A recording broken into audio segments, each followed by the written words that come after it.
माननीय श्री सुहास वारके, अपर पोलीस महासंचालक व महानिरीक्षक कारागृह व सुधार सेवा, महाराष्ट्र राज्य पुणे व माननीय श्री योगेश देसाई, विशेष कारागृह महानिरीक्षक, कारागृह व सुधार सेवा, महाराष्ट्र राज्य पुणे तसेच माननीय श्री वैभव आगे, कारागृह उपमहानिरीक्षक, पूर्व विभाग नागपूर यांचे प्रेरणेने व श्रीमती कीर्ती चिंतामणी, अधीक्षक अमरावती मध्यवर्ती कारागृह यांच्या मार्गदर्शनाखाली दिनांक 26/2/2026 रोजी बंदीजनांच्या मानसिक सबलीकरण व परिवर्तनासाठी जीवन विद्या मिशन यांचेकडून कार्यशाळेचे आयोजन करण्यात आले होते.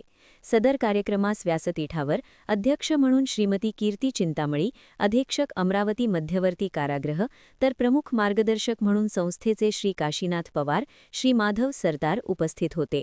कारागृहाचे वतीने प्रमुख उपस्थितीमध्ये श्री विलास भोईटे, अतिरिक्त अधीक्षक उपस्थित होते. कार्यक्रमाची सुरुवात ही सद्गुरू श्री वामनराव पै यांची विश्वप्रार्थना, हे ईश्वरा सर्वांना चांगली बुद्धी दे, आरोग्य दे, सादर करून झाली.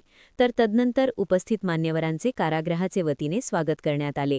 यावेळी संस्थेच्या श्रीमती संगीता यादव यांनी कार्यक्रमाचे प्रास्ताविक करून कार्यक्रमाची रूपरेषा विशद केली, तर श्री हरीश ढोकणे यांनी मान्यवरांचा परिचय करून दिला.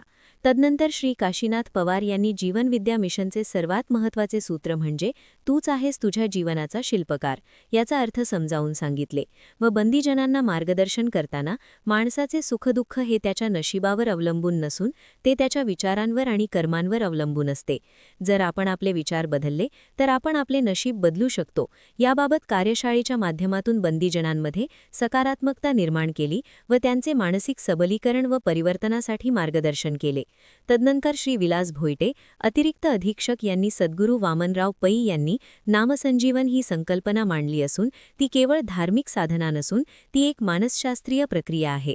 मनावर चांगले संस्कार करण्यासाठी आणि आंतरिक शांती मिळवण्यासाठी याचा उपयोग होतो, याबाबत बंदीजनांना माहिती दिली.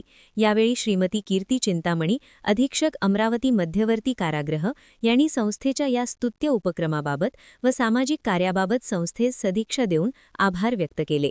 कार्यक्रमाची सूत्रसंचलन तुरुंग शिक्षक ललित मुंडे यांनी करून कार्यशाळा यशस्वीरित्या पार पाडणेकरिता महत्त्वाची जबाबदारी पार पाडली. सदर कार्यशाळेचे आभार प्रदर्शन तुरुंग शिक्षक श्री प्रवीण धर्माळे यांनी केले.